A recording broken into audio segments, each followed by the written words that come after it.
Welcome to Bible Reader Companion. Our Bible reading this week is John chapters 13 through 21, and our memory verse this week is John chapter 15 and verse 5, which reads in the New King James, "I am the vine, you are the branches. He who abides in me and I in him bears much fruit, for without me you can do nothing."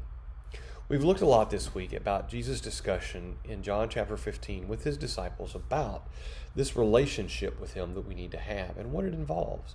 We've looked at the fact that it's the most important relationship because it's the only way to get to the Father. We've looked at obeying his commands and the importance of that. We've looked at the importance of sacrificial love that Jesus discussed. And we talked yesterday about the fact that if we abide in Jesus, sometimes the world's not going to like us very much, and that's okay. But the question comes, why doesn't the world like Jesus? And why won't the world like us if we follow after Jesus? Let's look at the remainder of John chapter 15. John chapter 15, and beginning in verse 22. "If I had not come and spoken to them, they would have no sin. But now they have no excuse for their sin. He who hates me hates my Father also. If I had not done among them the works which no one else did, they would have no sin. But now they have seen and also hated both me and my Father. But this happened that the word might be fulfilled which is written in their law. They hated me without a cause." Now one might read that and go, hey, if Jesus hadn't come, there would be no sin. Why did he bother to come? This is a figure of speech. Jesus is not saying they would not have had sin. What he's saying is they would not have known their sin. They would have no knowledge of the sin that they are in.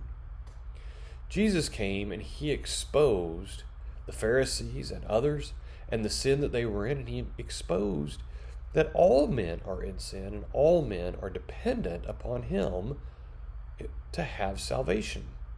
And here's the thing. People don't like being told that they're in sin.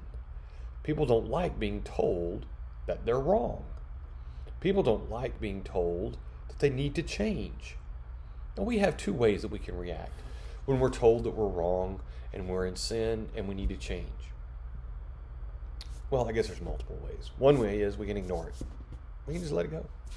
So continue doing what we're doing and say, hey, you got your opinion, I got mine, go on about your business. Another way is we can attack.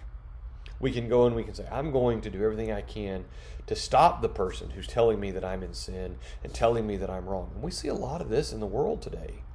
Go out and tell people that homosexuality is a sin.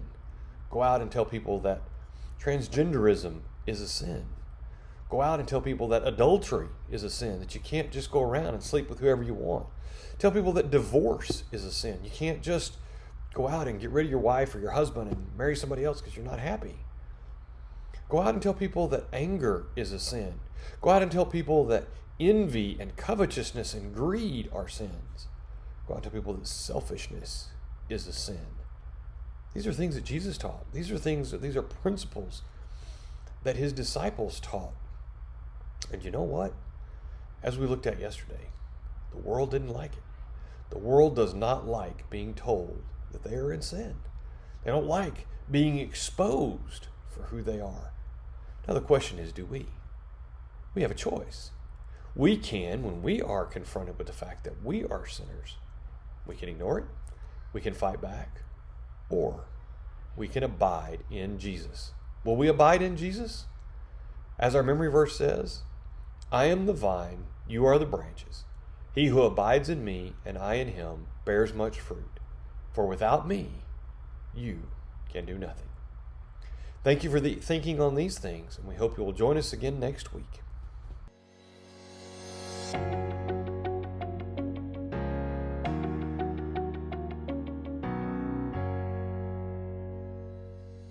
Thank you for taking the time to watch this video. Subscribe to our YouTube channel and follow us on Facebook for more content like this.